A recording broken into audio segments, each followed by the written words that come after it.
Does anyone else remember that beautiful time when McDonald's gave us Bionicle sets in their Happy Meals?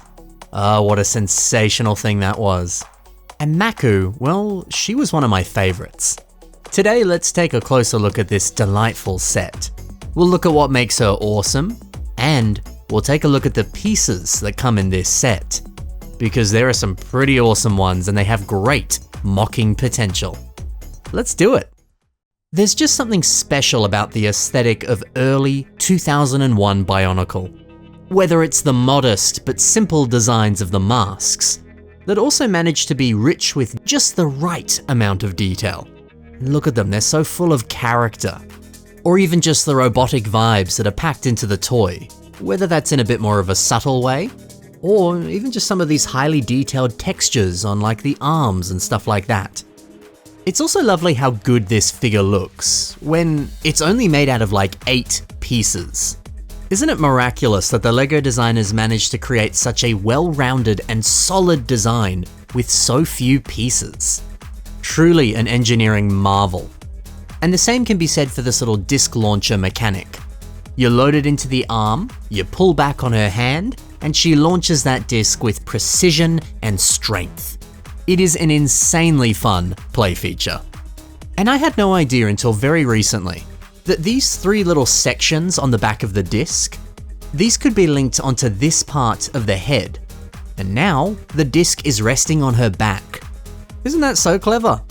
There's just a lot of charm and a lot of great design work that's packed into these little dudes. These cute teeny tiny MCtoran, they really were the perfect introduction to this brand new world of Bionicle. It made it feel so rich and exciting. Sure, you've got your warrior Toa that fight the evil Makuta. They're the heroes, they're what everyone's focusing on. But Maku, she's just a regular everyday citizen. What's her story? How does she tie into this larger world?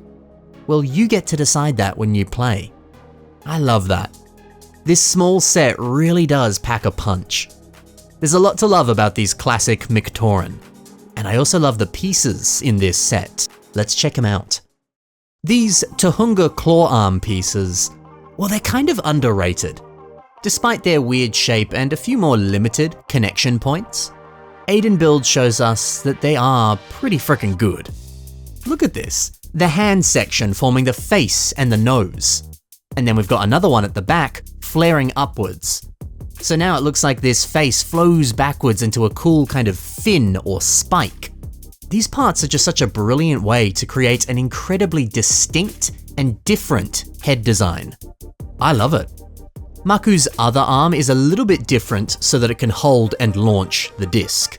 So let's check out a mock that uses both this piece and that disc. MCtoran turns this piece into a scorpion tail. And you know, there's something very charming about turning a scorpion stinger into a disc launcher. Bit of a different way of showcasing that, but it works. And it works really well in the world of Bionicle. The tail idea for the hand is certainly very creative. It's a good way to use this piece.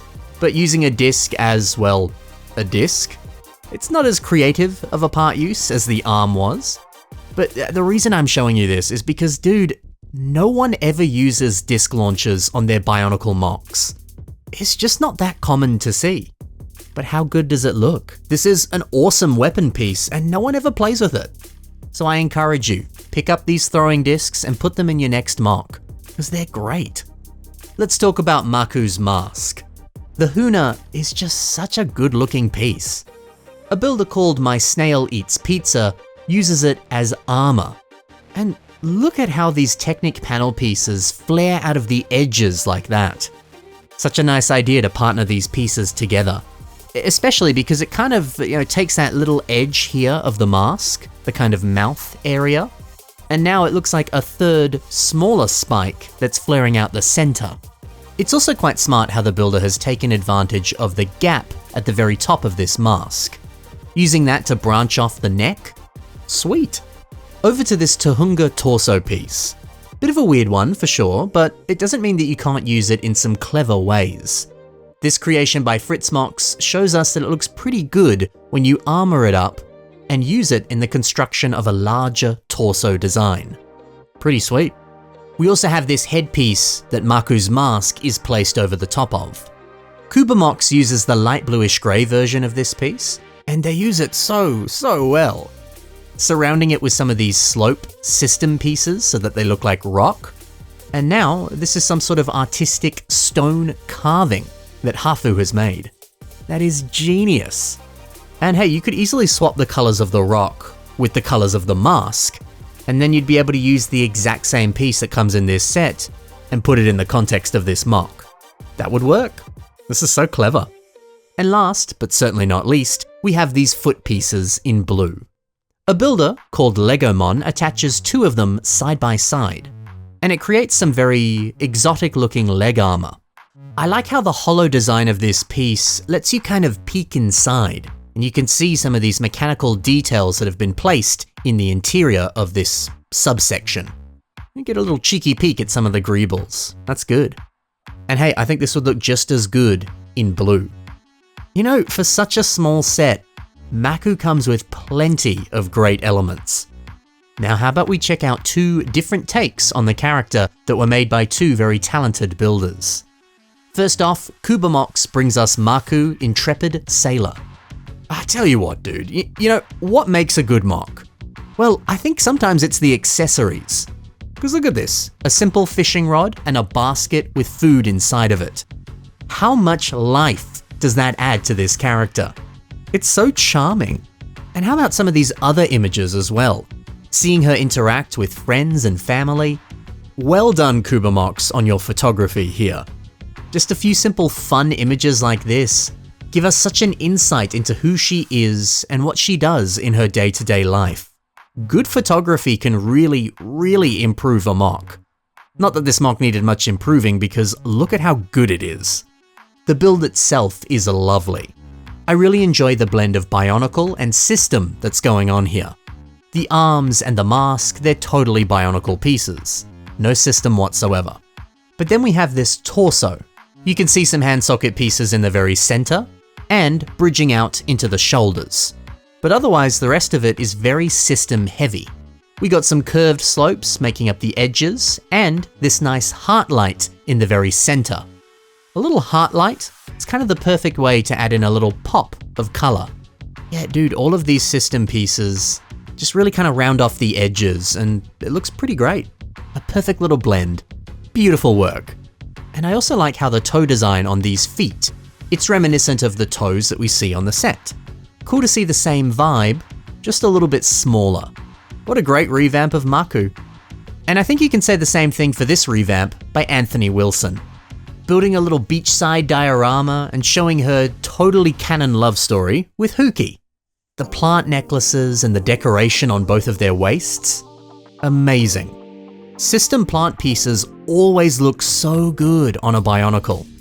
And it's always a good way to inject a little bit more color. I really like how Anthony has designed Maku's eyes. The expression here, she just looks so infatuated when she looks at Huki. And I appreciate the little hint of azure at the top, making it look like she's wearing eyeshadow. That's very clever, and I can't say I've ever seen eyeshadow on a Bionicle. That's a first. What an adorable little vignette. Even the crab holding up a love heart. Oh, so good. So that is Maku. The McDonald's MCtoran were just next level stuff. I don't think LEGO's ever going to make any more partnerships with McDonald's, but if they do, I don't think they can ever replicate toys that were this good. Now hey, if you need a little bit more inspiration after this episode, then take a look at the links in the description below. There you can see some of the other work of the builders that I featured today. Thank you for watching, guys, happy building, and bye for now.